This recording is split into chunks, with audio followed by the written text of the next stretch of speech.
The smell of clean linen is the smell of a fresh start, or so they say. For me, it was the smell of an ending. My hands, trained to assess the texture of a patient's world, smoothed the crisp white sheet over the guest bed mattress.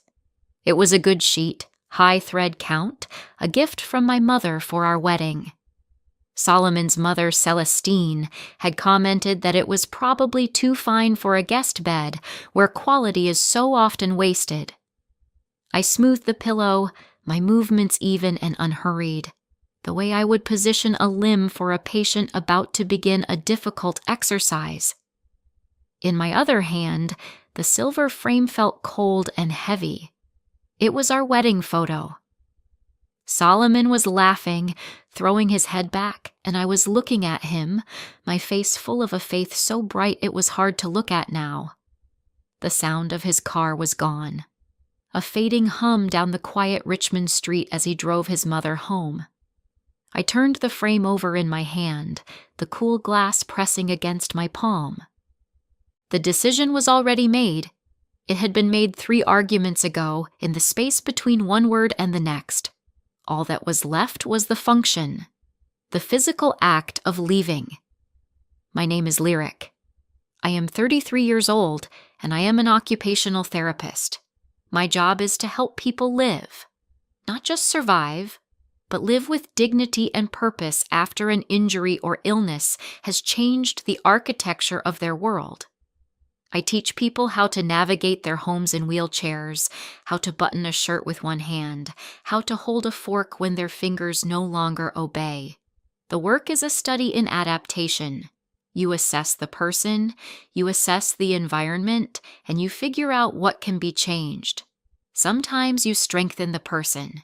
You work on their grip, their balance, their endurance. Other times, the person cannot change any further, and you must modify the environment. You install a ramp, you lower a countertop, you get a different kind of can opener. For 6 years, I had been married to Solomon, who was 37, and for 6 years, I had treated our marriage like a patient. I had assumed I was the one who needed to adapt. I strengthened my patience, worked on my tolerance, increased my capacity to absorb, to translate, to mediate. It never once occurred to me that the environment itself was the problem, that the home we had built was structurally unsound because it had been designed for 3 people. The last argument was not about his mother, which was, in its own way, the most damning part. It was about something small, something forgotten. A dry cleaning ticket for the suit he needed for a wedding that weekend. It was my fault for misplacing it, he said. I maintained I had put it in the small ceramic bowl on the entryway table where all such things lived. The argument was a dull, worn-out thing, a conversation we'd had in a dozen different forms over the years. It was about blame. A small hot potato tossed back and forth until one of us was too tired to hold it. I was always the one who got tired first. He was frustrated, pacing the length of our living room. I just don't understand how you can be so careless with something important, Lyric. It's not careless, Solomon. It's in the bowl. Have you looked under the mail? Of course I've looked under the mail, he snapped. He stopped pacing and looked at me, his face a mask of weary condescension. It was a look I recognized. It was the look he got right before he outsourced his own thoughts. You know, he said, his voice dropping into a register of profound, borrowed wisdom. My mother raised me to know when a woman is being difficult, and you're being difficult. The air in the room didn't change. The refrigerator didn't stop humming. The late afternoon sun still slanted through the blinds, striping the hardwood floor in gold. But inside me, a switch was thrown. A circuit, overloaded for years, finally went dark. It wasn't the accusation that did it. It was the citation. The phrase, "My mother raised me to know," was his tell. It was the conversational equivalent of clearing his throat to read a prepared statement. It meant that Solomon was no longer in the room.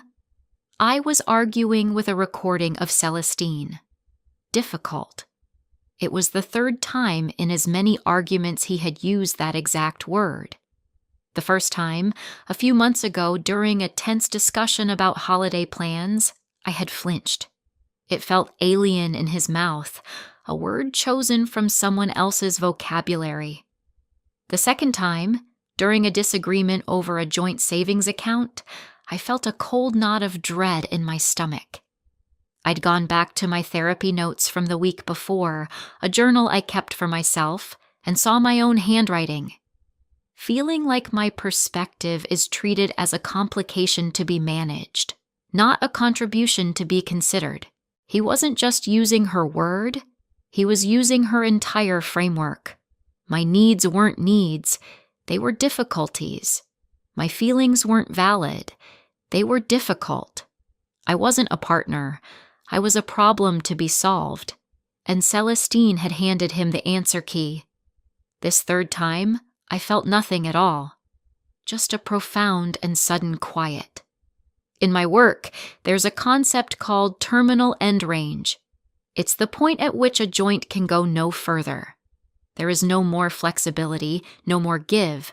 Any more pressure will result in a break. My capacity to adapt had reached its terminal end range. The system could no longer bend. And I finally understood. You don't fix the environment. You leave it. The archaeology of our disrespect began, as so many do, with sweetness. When I first met Solomon, his devotion to his widowed mother, Celestine, was one of the things I loved most about him. He called her every day. He drove her to appointments. He spoke of her with a reverence that felt noble in a world of casual family connections. A man who loves his mother like that, I thought, will know how to love a wife. I saw it as evidence of his character, not a map of his limitations. Our first Sunday dinner as an engaged couple was at her house. Celestine's home was immaculate, decorated in shades of cream and gold, a shrine to a very specific, very fragile brand of order. I'd spent all Saturday perfecting a sweet potato pie, my grandmother's recipe.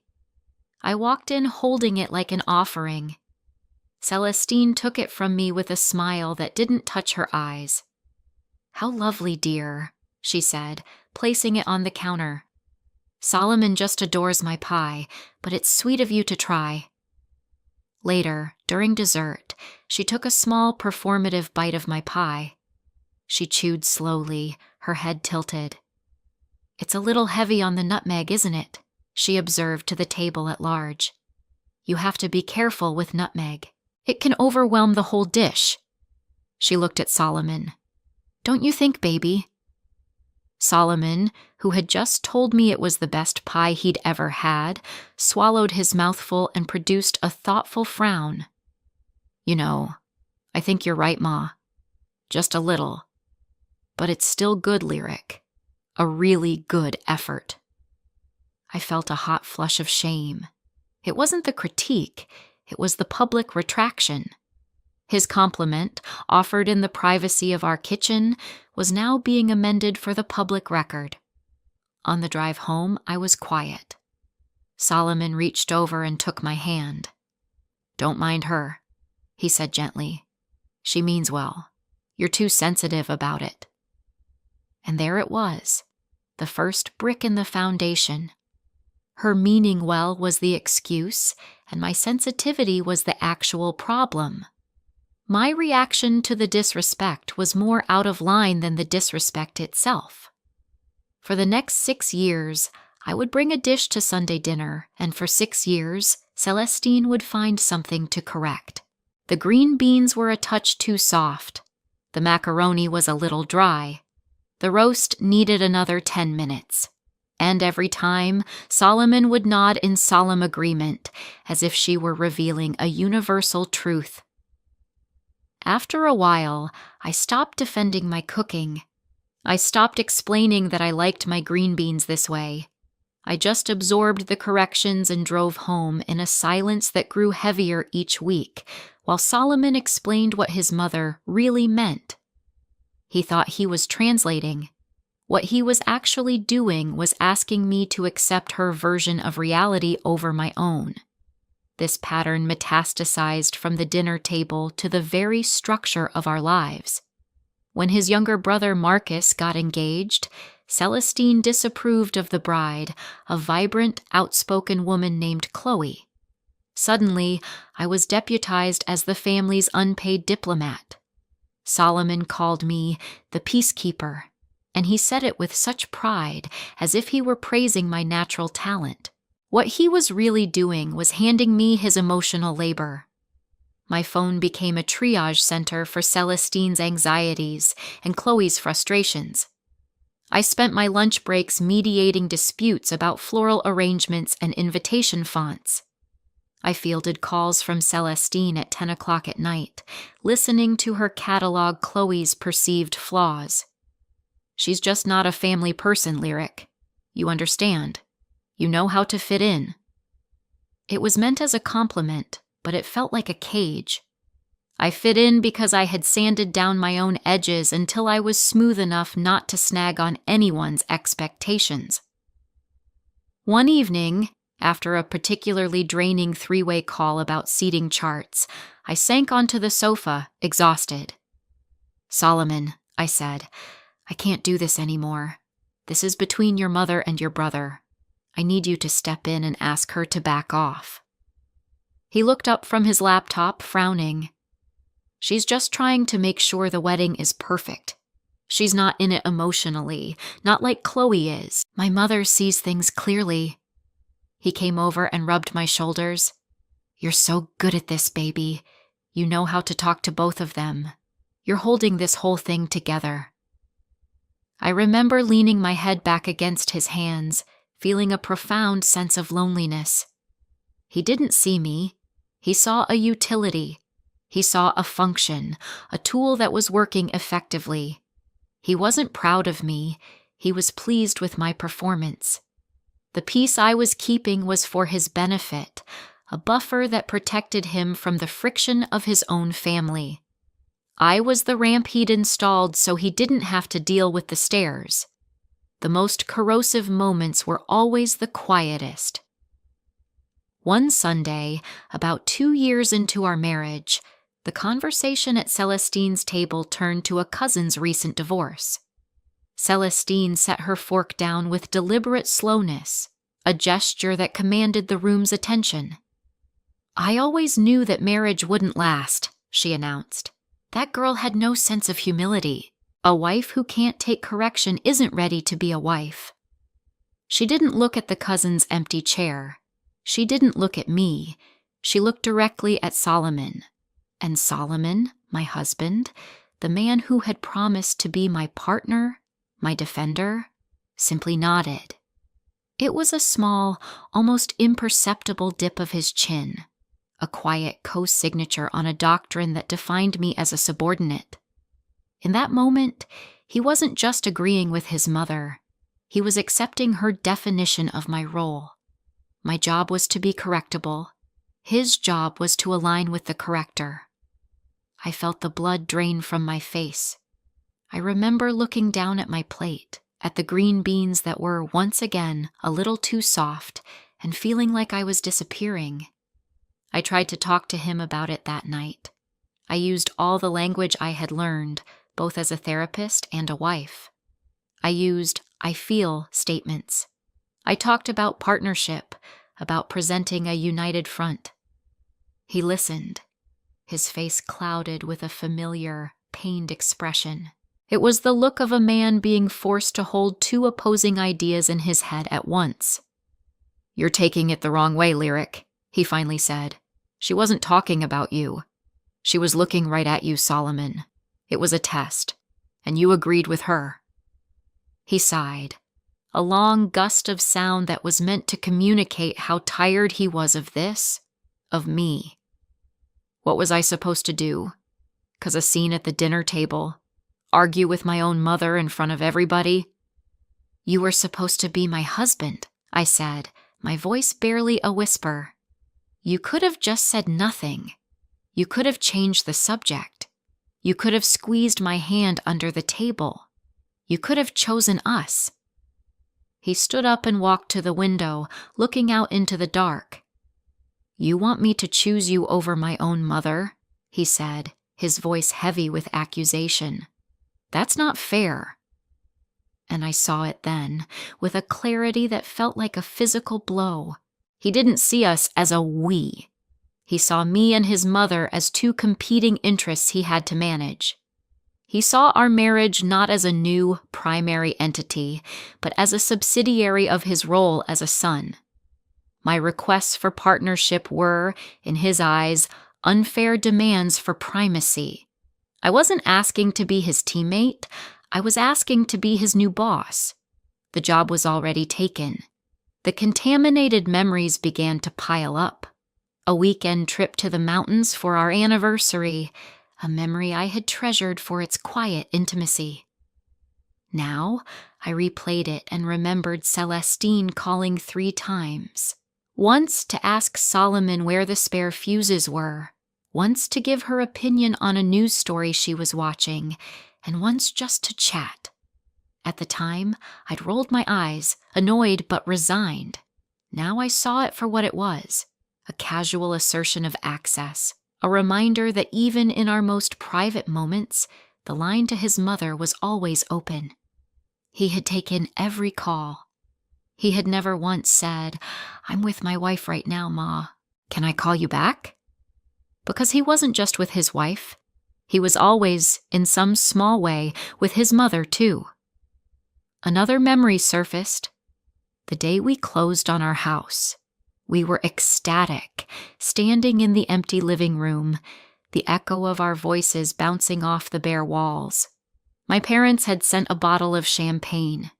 Celestine had sent a list of recommended contractors and a note that the guest room had good bones, but would need a woman's touch, but a tasteful one. That evening, Solomon had raised a glass. To Lyric, he'd said, his eyes shining, for making everything so easy. I had glowed, feeling seen, feeling appreciated. Now, hearing his voice in my memory, the words curdled. It wasn't a toast to a partner.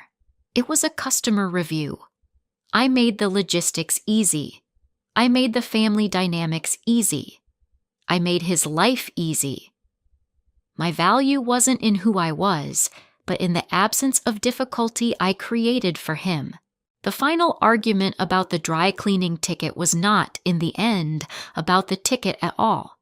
It was the culmination of 6 years of being told my feelings were an overreaction, my needs were an inconvenience, and my perspective was a difficulty.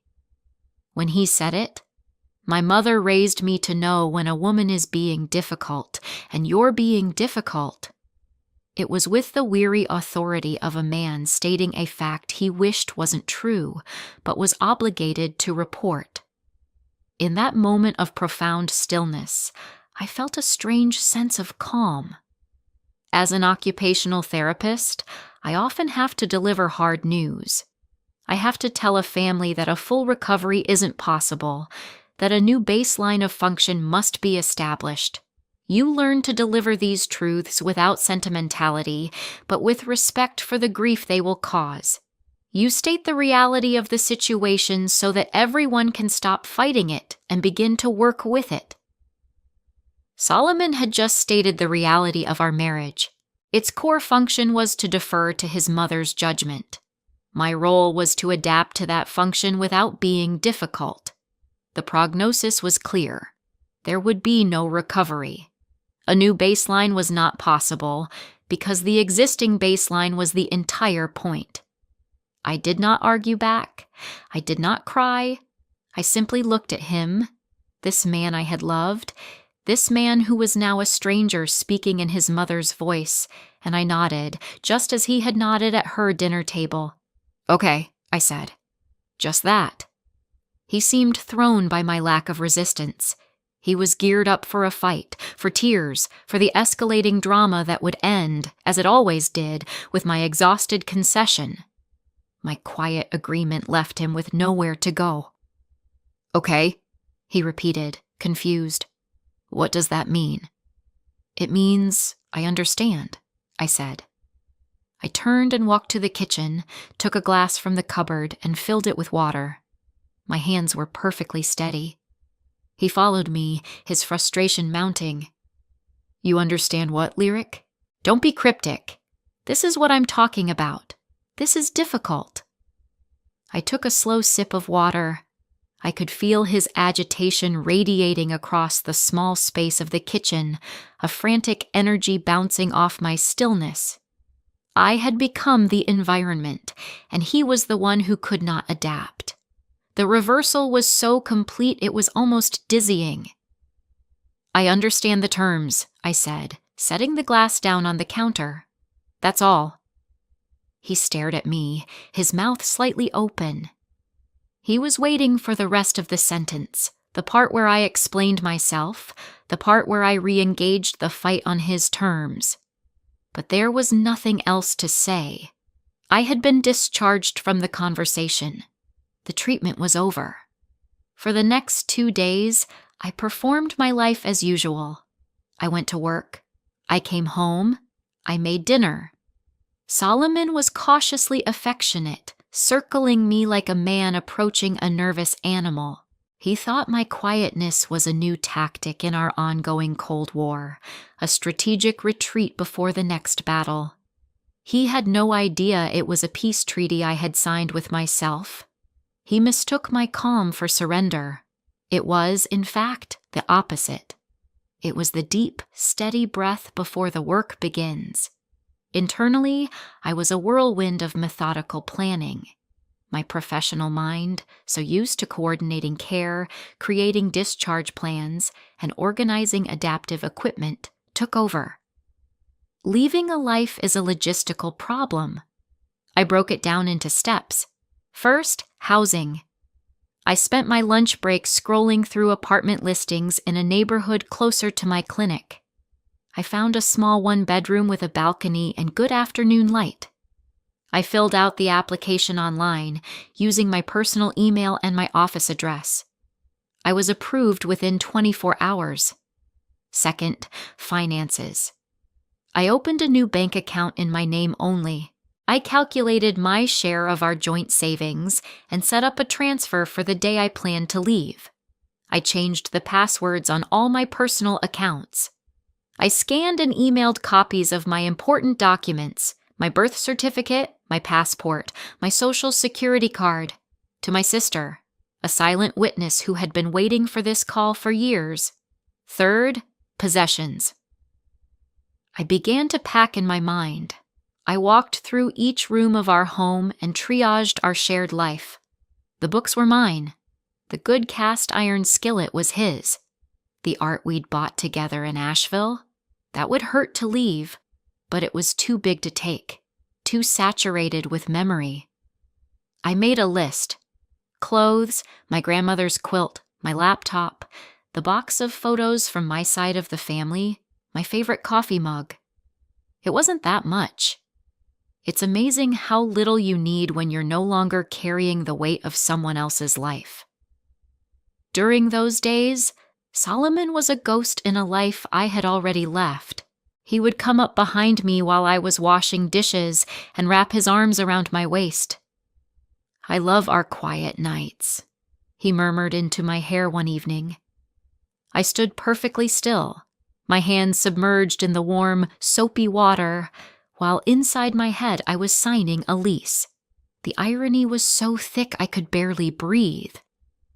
"What are you working on?" he asked another night, seeing me on my laptop. "Just some work stuff," I said, closing the tab with the moving company quotes. He accepted it without question. He had never been particularly interested in the details of my work, only in the salary it provided. My interior world was a foreign country to him. He'd never bothered to get a passport.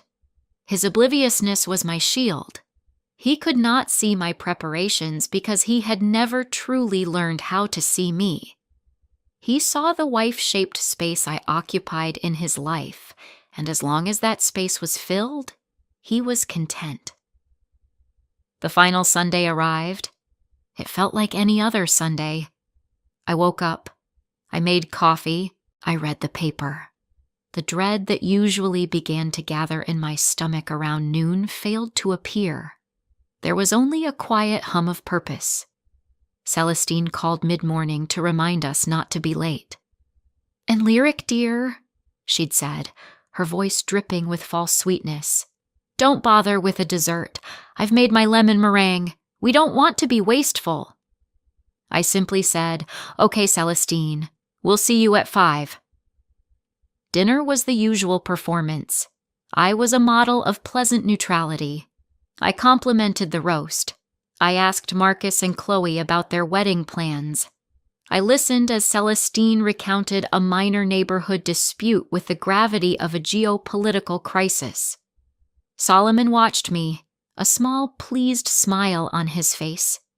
He thought we had turned a corner. He thought I had finally learned my lesson.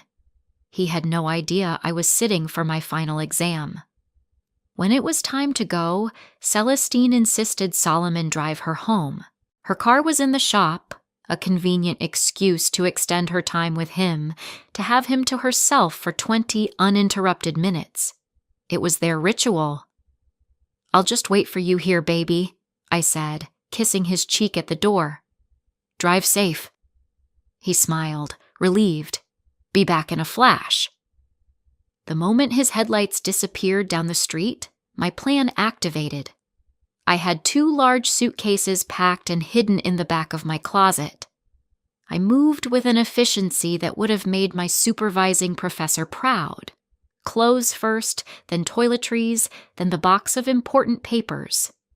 I worked without panic, my breath steady, my movements economical. The house was quiet except for the sound of hangers sliding on the closet rod and the soft zip of the suitcases. I walked through the house one last time. Everything was clean. Everything was in its place. His life was in perfect order, ready for him to return to it. My absence would be the only thing out of place. I took my coffee mug from the drying rack, the one with the chipped rim that he always complained about, and wrapped it in a dish towel. The last item on my mental checklist was the symbol, the physical manifestation of the end. I picked up our wedding photo from the mantelpiece. Solomon laughing, me looking at him with that blinding faith. I walked into the guest room. Celestine's room. It was always made up for her, though she'd only stayed over a handful of times. It was her outpost in our home, her territory. I pulled back the comforter she had picked out. I laid the silver frame face down on the pillow on her side of the bed. The gesture felt quiet, precise, and final. "This is what you won," I thought. "Here is your prize." I walked out the front door and did not look back. I locked it behind me, slid the key under the mat, a final small courtesy, and got in my car. I drove through the familiar streets of my neighborhood for the last time, my headlights cutting a path toward a life that was, for the first time in 6 years, entirely my own. The temperature of the evening was even, the air unhurried. I felt like the last patient being discharged after a long and difficult convalescence. The treatment was over. The healing could begin. My phone started buzzing before I had even reached the highway. The first text was simple. "Where are you?" I glanced at it and set the phone on the passenger seat, face down. The second, a minute later, "Are you okay?" Then the calls started. Solomon's name flashing on the screen, again and again. I let it ring. I imagined him walking into the quiet house, calling my name. I pictured him seeing the space in the closet, the missing mug, the note I hadn't left. I had decided against a note. The empty space was the note. My absence was the full text of my complaint. He left a voicemail. His voice was tight with confusion and rising anger. "Lyric, I swear, if this is some kind of game, call me back. Right now. This is ridiculous. You're being dramatic." There it was. Not difficult this time. Dramatic. A new word from the same lexicon of dismissal. I deleted the message without listening to the end. Then came the text from Celestine. "Solomon is very worried. You need to call your husband, Lyric. A good wife does not behave this way." I almost laughed. Of course she would frame it in terms of my wifely duties. My departure wasn't an act of self-preservation. It was a dereliction of my job. I blocked her number. The relief was immediate and total, a pressure valve releasing in my chest. I drove to my sister's house as we'd arranged. She opened the door before I was even out of the car. She didn't ask questions. She just wrapped me in a hug that felt like coming home. "Finally," she whispered.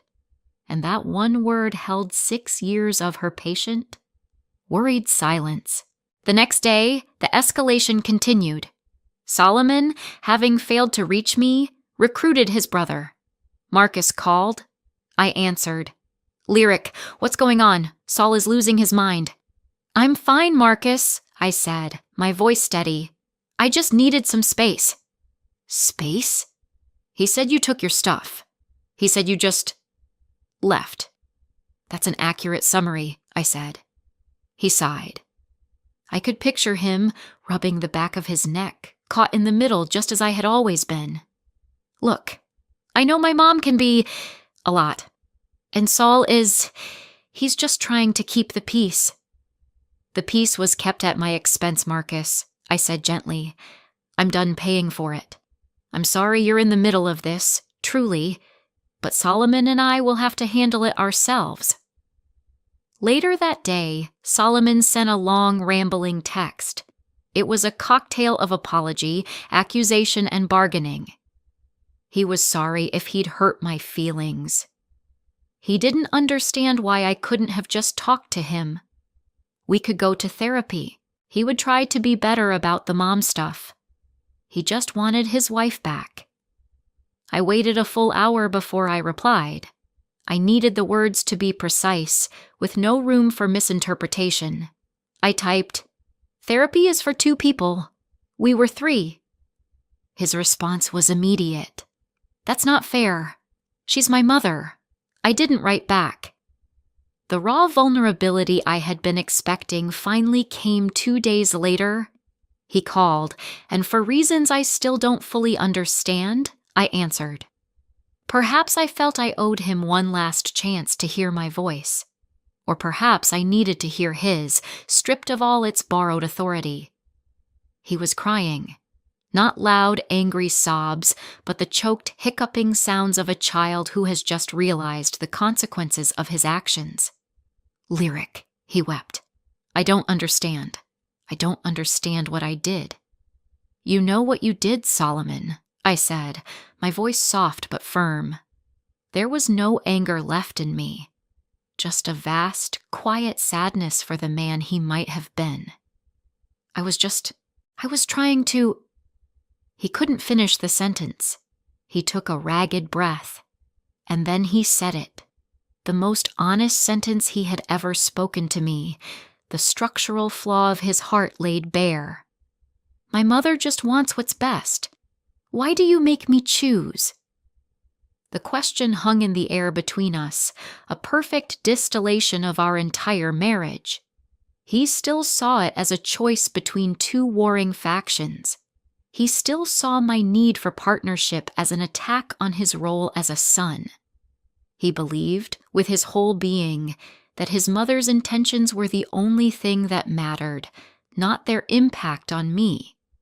He couldn't see that the moment he married me, the choice had already been made. A healthy marriage isn't about choosing your spouse over your family. It's about creating a new family, a new primary unit that stands on its own. He had never been willing to do that. I didn't make you choose, Solomon, I said, and the truth of it settled in me, clean and solid as bone. You made a choice every day for 6 years. You chose to agree with her. You chose to let her correct me. You chose to prioritize her comfort over my feelings. You already chose. I just finally accepted your decision. There was a long silence on the other end of the line. I heard him take a shaky breath. I think in that moment, he finally, truly understood. He had lost me not in a single dramatic act, but through 1,000 tiny concessions, a slow, steady erosion of our us. He hadn't lost me. He had given me away piece by piece every Sunday for 6 years. My new apartment was small, but the light was good. For the first week, I did nothing but exist in the quiet. I bought a new coffee mug, a simple ceramic one with no chips. I arranged my books on the shelves. I slept diagonally across the bed just because I could. I was applying the principles of my profession to my own life. I was modifying my environment to promote my own well-being. Slowly, I began to rebuild. The biggest change was the reclamation of my time. Thursdays became my sacred day. Sunday had been the day of obligation, the day I braced for impact. Monday through Wednesday were for recovery, for rebuilding the emotional energy that the previous Sunday had depleted. Thursday was the only day that felt truly my own, a small island of peace before the cycle began again.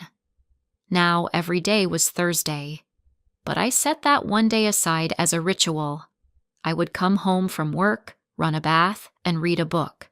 No phone, no television, no one to translate, no one to mediate, no one to perform for. Just me, and the quiet and the simple, revolutionary pleasure of my own company. It wasn't a grand, triumphant victory. It was something better. It was peace. I saw him once, about 8 months later. I was in the grocery store, deciding between bunches of kale. I heard a familiar voice say my name. I turned, and there he was, standing by the avocados. He was with Celestine. He looked ordinary, smaller than I remembered. The larger-than-life authority he had always projected was gone, and in his place was just a man, looking tired. Celestine gave me a tight, cold smile and pushed her cart past without a word. Solomon lingered. "Hey," he said.